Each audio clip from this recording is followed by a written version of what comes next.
Kita sambutlah pembawa acara kita yang ganteng dari EHS, yaitu saya sendiri dengan Dr. Febri yang cantik jelita. Halo. Ini viewer sebenarnya nambah bukan karena saya, karena Dr. Febri. Enggak, kebetulan aja. Tingkatkan penonton di dalam video ini sehingga kita mencapai 5 juta viewer. Amin. Yuk. Kemarin baru sebatas 500. Ke 5 juta dikit lagi lah. Beda 0 aja.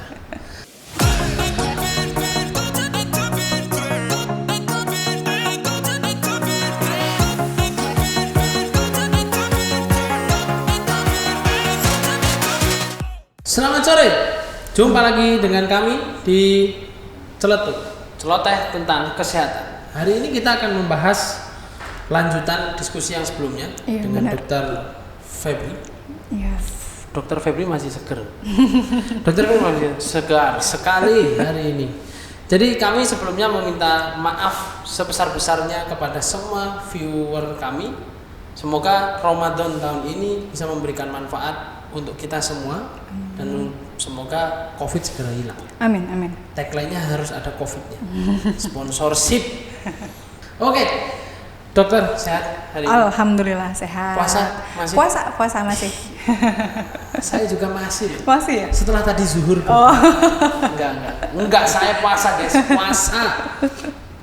Jadi kita masih membahas tentang COVID-19 yang masih menjadi pandemik. Baik, dan masih menjadi bahaya, Dok. Masih.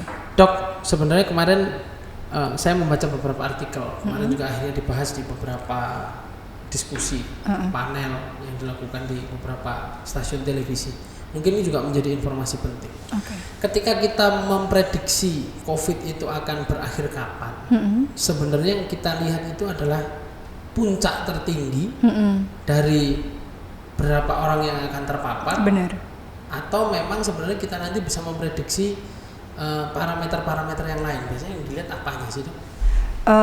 Kalau yang sejauh ini kan banyak mereka yang melakukan prediksi kan dari di mana sih mulai muncul puncak rate-nya itu sendiri, sehingga sebenarnya kan kayak gunung fenomenanya. Jadi ketika udah sampai di puncak otomatis kan akan ada arah turunnya.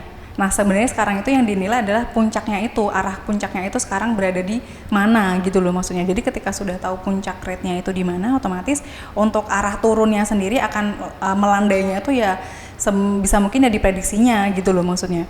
Jadi dilihat dari puncaknya itu.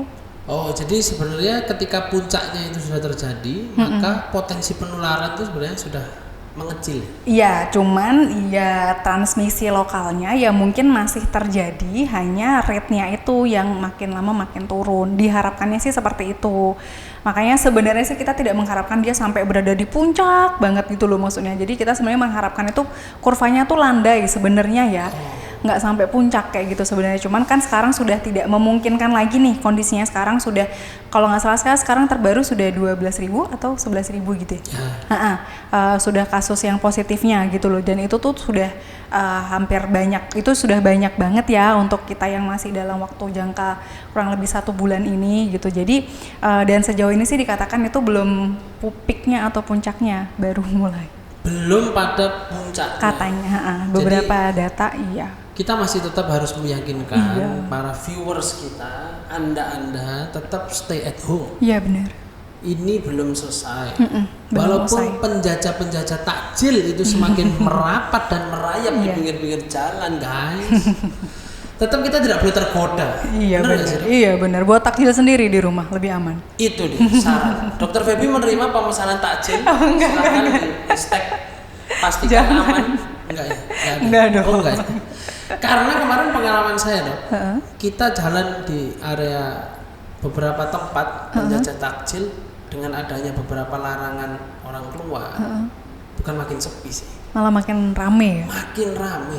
Apa bedanya Ramadan tahun ini dengan Ramadan tahun sebelumnya? Sebenarnya secara tingkat keramaian ada pasti penurunan. Cuman sore itu tetap macet dan tetap rame ya, orang tetap keluar juga. Itulah Jakarta, guys. Jadi untuk Anda viewer kita yang berharap mutasi ke head office, segera tunda. Jakarta tidak senyaman itu, guys. Nanti enggak jadi nonton yang di cabang saya. Enggak. Jadi kemarin kita juga sudah melihat bahwa pemerintah sudah meminimalisir sebaran dengan melakukan PSBB. Iya, benar. Jadi sifatnya PSBB itu membatasi area gerakan orang dalam satu daerah. Iya. Tapi ternyata efektivitasnya menurut saya juga agak kurang, iya. Kurang.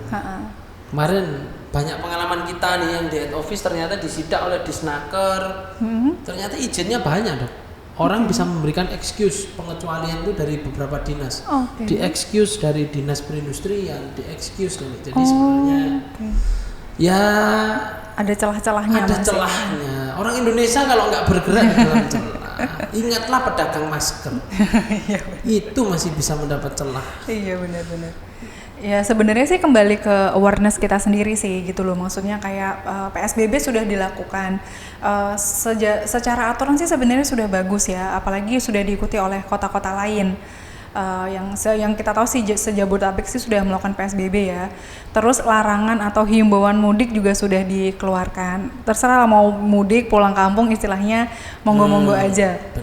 Yang penting larangan untuk berpindah dari satu wilayah ke wilayah lain pun sudah dilakukan gitu loh, maksudnya apalagi di Jakarta sendiri memang yang kita tahu transmisi lokal terbesar di Pulau Jawa ini, otomatis pembatasan warga atau manusia keluar dari daerah Jakarta ke luar Jawa atau ke daerah Jawa-Jawa yang lain juga harus dibatasin banget gitu loh, karena ya itu tadi banyak di sini tuh transmisi lokal itu sendiri sebenarnya kita kan dulu awal-awal tuh taunya kayak imported case gitu ya, kayak apa sih imported case, apa sih transmisi lokal. Nah imported case kan seperti yang kita tahu sendiri kasusnya itu import, artinya tuh dari luar negeri gitu loh. Jadi kayak wilayah terjangkitnya kan dulu masih di luar negeri, makanya paling sering dulu case-nya itu imported case atau orang yang dari bepergian ke luar negeri. Tapi sekarang seiring dengan banyaknya jumlah pasien terkonfirmasi positif, transmisi lokal artinya saya, nauzubillah misalnya saya misalnya AA, si A misalnya berada di wilayah A, kemudian dia bepergian ke wilayah B, otomatis orang-orang di wilayah B nantinya kalau si A ini positif, otomatis juga dengan mudah dia akan menyebarkan atau transmisi ke daerah B itu sendiri. Jadi antar wilayah gitu, antar masyarakat di dalam gitu loh, transmisi lokal. Itulah sebabnya kenapa lagi-lagi saya bilang mudik, pulang kampung atau apapun istilahnya yang dilakukan dengan perpindahan masyarakat dari satu wilayah ke wilayah lain dengan dilakukan bareng-bareng ya. Kalau definisi mudik kan bareng-bareng tuh mereka, atau pulang kampung tuh kan rame. Di kendaraan kan juga lama gitu, dan kita juga nggak tahu di dalam diri kita itu kita nyimpen nggak itu virusnya, karena kan rata-rata banyak kan OTG atau orang tanpa gejala nih yang sekarang sering muncul gitu. Jadi untuk memutus rantai penyebaran memang sebaiknya yang berada di Jakarta atau daerah-daerah dengan transmisi lokal terbesar harap tetap sabar untuk di dalam gitu. Lagi-lagi sama, saya kan juga bukan di sini, saya juga punya keluarga, iya benar. Saya punya keluarga di luar pulau bahkan, tapi lagi-lagi ya memang saya memang tidak mau keluar, bukan tidak boleh, saya tidak mau keluar selagi ini belum usai gitu, karena saya pengen jadi salah satu agen untuk memutus penularan dari COVID ini sendiri. Itu dia, kata kuncinya ada 3, ada kesadaran. Iya benar. Dengerin tuh, kesadaran itu artinya dimulai dari diri sendiri. Iya. Jadi bagaimana caranya kita bisa menahan diri. Kemarin sudah mulai tuh, ada ibu-ibu arisan yang mulai keliling. Aduh. Bosen di rumah sama guys, satu Indonesia juga bosen loh, nunggu di rumah ya kan. Tapi kalau ketika kita memaksakan diri untuk keluar untuk sesuatu yang tidak penting-penting amat, tidak penting loh ya, belanja itu nggak penting kecuali belanja makanan kebutuhan sehari-hari, ya benar. Karena yang belanja nggak penting itu tunda, karena kesadarannya berarti sudah kurang. Iya. Jadi kata kuncinya ada pada kesadaran. Yang kedua tadi disampaikan jangan mudik. Iya. Mudik itu bentuknya apapun, yang penting pulang kampung, balik kampung, urbanisasi, transmigrasi. Sama. Yang penting bisa mendatangi ke rumah. Aduh sudah, jangan. Karena belum tentu, tadi dokter sampaikan ada case ketiga tuh, banyak kasus OTG. Iya, benar. Kita OTG sendiri nggak sadar. Nggak sadar. OTG itu bukan orang tambah ganteng, orang tambah gendeng. Karena memang membawa virus tersebut. Orang tanpa gejala ya, Iya, ya? benar. Jadi kita membawa tapi kita sendiri tidak terdampak, tidak mendapatkan gejala. Benar-benar sekali. Itu yang berbahaya karena bisa menjadi pembawa yang tidak disadari oleh orang, gitu kan? Iya. Kalau Anda sayang sama keluarga, tetap di daerah masing-masing sekarang. Jadi tidak usah pulang kampung, mudik, urbanisasi, transmigrasi, delegasi, konflik enggak kayak. Jadi jangan mudik, tetap standby di tempat masing-masing, stay at home. Iya. Itu yang mungkin bisa disampaikan. Paling penting itu ya rasanya. Iya, untuk sekarang ya, karena kan ini udah masuk ke bulan Ramadan dan hampir sudah masuk ke pertengahan bulan Ramadan dan sudah mau mendekati Lebaran nih. Biasanya kan mereka banyak yang ya gitu pengen pulang, pengen silaturahmi lah istilahnya ke rumah. Dalam case seperti ini sih ya disarankan untuk, saya sih lagi-lagi dari sisi kesehatan ya menyarankan untuk tahun ini mungkin agak lebih bersabar dulu. Tuh, sabar. Saya nungguin Dokter Febri sabar. Buat Anda yang di rumah tidak sabar mau ditemani Dokter Febri, silakan kontak. Jangan di blur tuh. Di blur, oke, siap. Jadi kita tetap harus bersabar menunggu pemerintah memberikan statement bahwa aman. Iya, benar. Walaupun sebenarnya kalau saya pribadi nih, walaupun nanti sudah turun, sebenarnya bisa dikatakan belum tentu aman. Iya, benar. Masih nggak kelihatan aja. Jadi misalnya gini, case-nya ini makin lama makin sedikit. Kan nggak semua penduduk kita itu dicek semuanya. Itu dia. PCR-nya nggak semuanya kan. Jadi mungkin ini asumsi saya ya, mungkin sepertiga atau seperempat saja yang selama ini dilaporkan yang memang ada yang ada gejala. Selebihnya kita kan nggak tahu, tidak ada gejala dan juga tidak dicek untuk konfirmasi. Jadi kita sebenarnya nggak tahu. Makanya better memang setelah kayak gini sih memang tetap masih physical distancing sama social distancing, sama memang cuci tangan itu akan jadi good habit loh untuk selanjutnya gitu loh, nggak cuma buat COVID aja. Jadi tetap dilanjutkan aja gitu. Kalau emang bepergian ya pakai aja masker kain, nggak apa-apa kok gitu.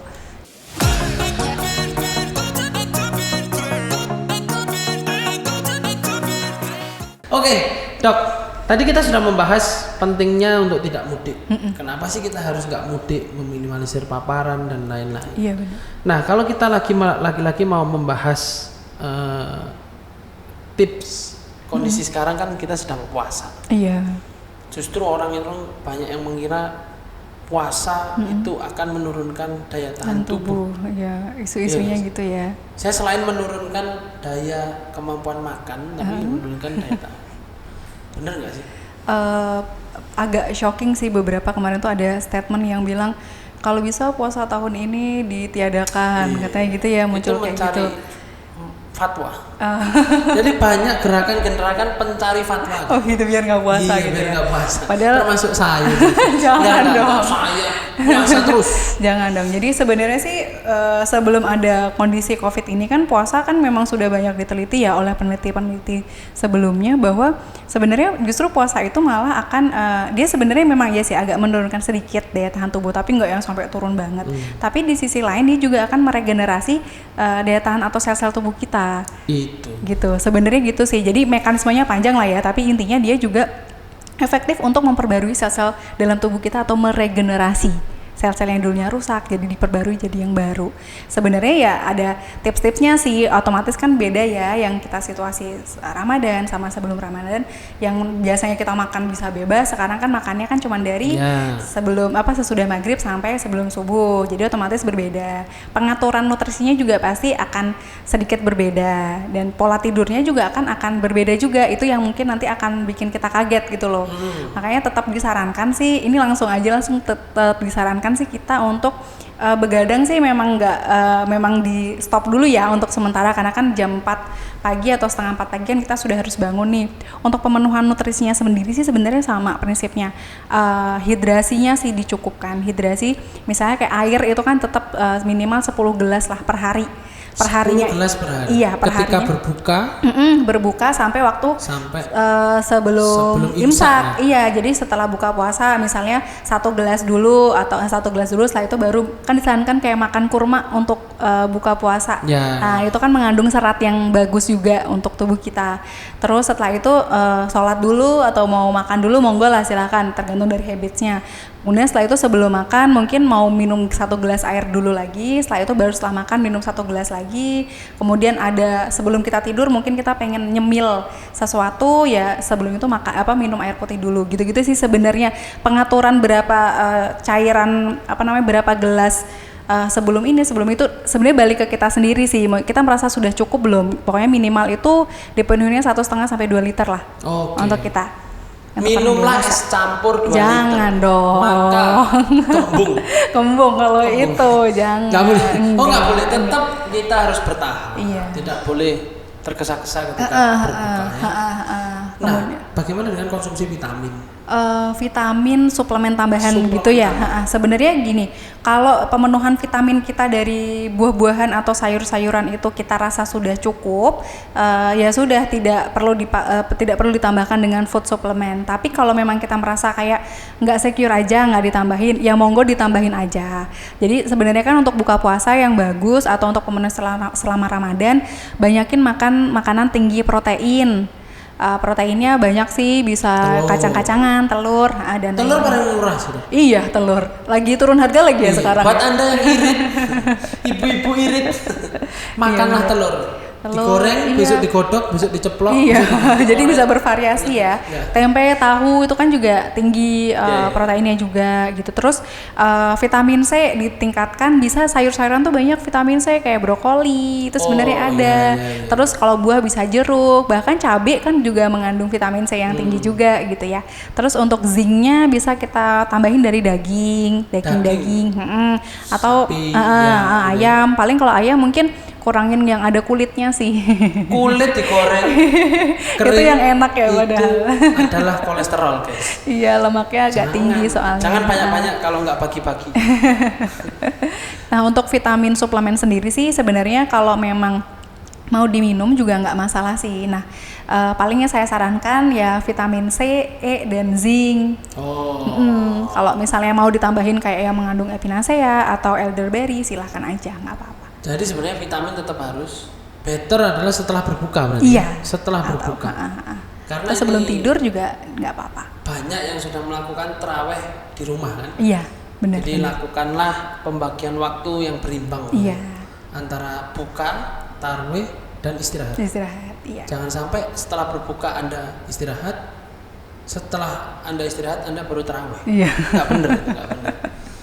Itu kok jadi curhat? Itu saya sih. Enggak. Jadi yang paling penting adalah bagaimana kita bisa memanage asupan. Iya, benar. Benar ya? Jadi sebenarnya puasa itu aman kok. Jadi jangan khawatir selama ya itu tadi pemenuhan nutrisi dan gizinya itu seimbang. Dan jangan lupa sahurnya juga ditambahkan makan ya. Biasanya kan kita dulu pernah dengar tuh kayak puasa kosong nih nggak pakai sahur, apalagi anak-anak kosan gitu ya. Nah, untuk sekarang ini era pandemik ini disarankan jangan. Jadi memang sahur selain juga makan jam 2 sampai jam 4 itu kan memang lebih bagus ya. Secara agama juga lebih bagus. Jadi ditambahkan aja gitu. Biasanya memang males pakai sayur, ditambahin aja pakai sayur. Terus penutupnya misalnya buah-buahan yang banyak mengandung air. Kalau bosen, air putih mulu. Ya udah makan aja buah yang banyak air. Nah, kalau bisa hindarin minum kopi, teh. Justru selama berbuka sama sayur. Iya, karena kafeinnya itu bikin kita akan terus buang air kecil, ditakutkan nanti dehidrasi ketika menjalankan puasa, jadi gampang haus. Bener. Padahal yang anget-anget itu biasanya sahur itu pasti teh. Iya, kalau bisa diganti susu aja. Susu hangat. Ini dia, ini tips yang sangat penting nih. Kita ternyata tidak salah mengundang Dr. Feby karena ada tips yang sangat penting itu tadi, coba didengarkan buat Anda yang selama ini sahur pakai teh dan kopi, ternyata itu ya bisa jadi harus dikurangi. Iya, dikurangin dulu sementara. Nah, yang kedua adalah setelah kita tadi mendengar paparan terkait dengan puasa itu baik, jangan kemudian keluar rumah tanpa masker, tanpa menggunakan hand sanitizer, nggak benar juga. Iya. Tetap harus di-maintain itunya ya, Dok ya. Physical distancing tetap gitu loh, social distancing tetap, stay at home tetap, pola hidup sehat, bersih dan sehat juga tetap. Masalahnya kalau orang sudah puasa itu sudah merasa sudah cukup iman dan Islamnya, ini susah nih. Hati-hati ya, kita tetap harus menjaga physical distancing dan social ikhtiar distancing. Tetap dong, ikhtiar kita kan usaha kita. Coba bagi Anda yang melakukan ikhtiar bisa hubungin kita di hashtag. Ini adalah talk show Ramadan. Enggak. Kita tetap mengatur ke celetuk, jangan lupa ini celetuk ya. Celoteh untuk kesehatannya, jangan sampai kita keluar rumah walaupun kita sudah merasa puasanya sudah benar, asupannya benar.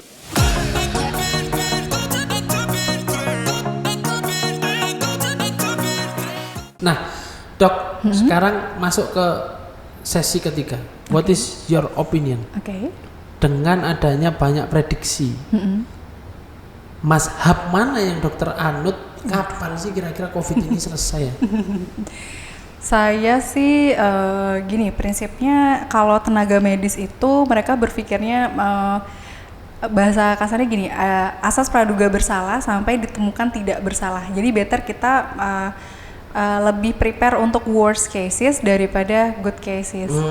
Jadi kan beberapa kemarin dikatakan ada yang sampai 23 September, kemudian ada lagi yang bilang sampai Desember. Sebenarnya kalau saya lihat seperti ini habits kita yang masih bandel, orang-orang alay kayak saya, yang masih bandel dan nggak ikutin aturan serta himbauan, yang masih colong-colong waktu untuk bisa keluar, ditakutkan sih memang akan lama, ya akan panjang ya. Jadi kalau untuk prediksi sampai akhir tahun, ya kemungkinan besar bisa sih sampai akhir tahun kalau memang masih seperti ini terus. Cuman kan kita berharapnya secepatnya memang usai, secepatnya tuh segera berakhir. Cuman ya itu tadi, kita harus jaga diri kita dan orang-orang lainnya itu yang sekarang ini tuh sulit banget. Jadi kalau misalnya disuruh saya lebih prefer kemana sih? Sebenarnya saya berharap ini segera usai, tapi kalau seperti ini terus ditakutkan memang nanti bisa sampai Desember atau akhir tahun. Cara paling efektif mengurangi adalah mulai dari diri sendiri. Iya benar. Mulai dari diri sendiri. Kita nggak usah keluar di rumah. Makin sering, makin banyak orang yang melakukan itu, makin cepat ini. Iya, makin cepat berakhirnya. Benar. Coba Anda bisa memberikan kontribusi kepada negara itu sekarang. Iya. Anda nggak perlu ikut perang Vietnam, bos. Nggak perlu ikut melawan VOC, bos.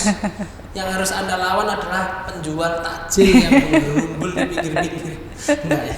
Ya bisa lah pesen-pesen lewat ojek, online sendiri. Iya, benar. Hindari kerumunan. Walaupun sekarang bazar itu menggila, bos. Iya, kita optimalkan saja kecanggihan teknologi online gitu. Kredit online. Bayangkan kredit online, bukan belanja online, bukan kredit online. Jadi memang itu ya, intinya adalah kita harus sama-sama tetap menjaga bahwa COVID ini harus bisa kita lewati dengan penuh semangat dan kesadaran. Iya benar, jangan stres ya, jangan utamanya ya. Itu loh yang penting, itu loh Dok. Yang membuat ibu-ibu penting merasa keluar itu wajib adalah stresnya meningkat. Katanya di rumah jadi nggak bisa di rumah nggak gaul.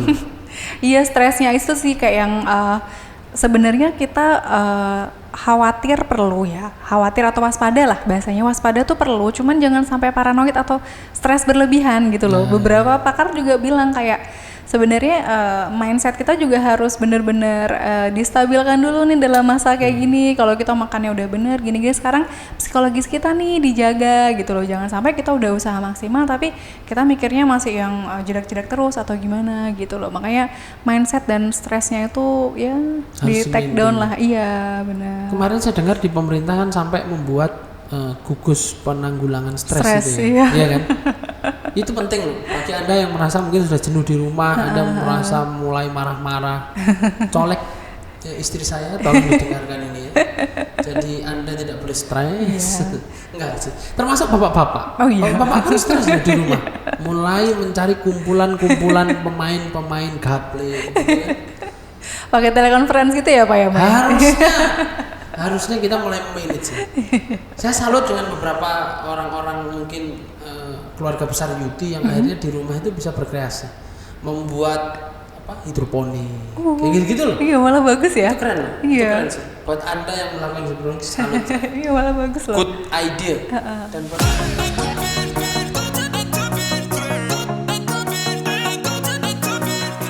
Dan buat Anda yang kemudian di rumah mulai mengeluarkan jasa-jasa reparasi, TV rusak, TV bener jadi rusak, setrika bener jadi rusak, kulkas bener jadi rusak, untuk eksperimen lakukanlah. Yang Iya, penting Anda benar. tidak keluar rumah. Iya benar-benar. Apapun itulah untuk ngisi waktu luang ya. Selama mobil Anda benar, bongkar, copot mesinnya, pasang lagi kalau bisa. Kalau nggak bisa, nanti tunda.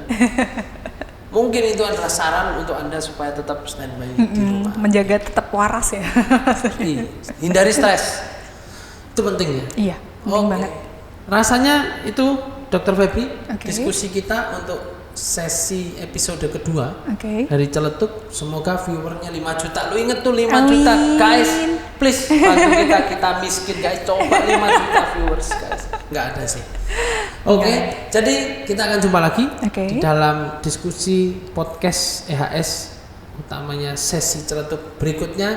Semoga bermanfaat untuk hari ini. Amin. Sekali lagi selamat menjalankan ibadah Puasa, Ramadan iya. dan puasa. Semoga kita diberikan rahmat dan hidayah oleh Allah. Amin, Semoga amin. kita memberikan hasil yang terus baik Iya, untuk ke perusahaan depannya. kita tercinta dan juga untuk keluarga kita tercinta tetap sehat. Amin. Oke, terima kasih untuk podcast kita sore ini. Sampai jumpa dan see you. Bye bye.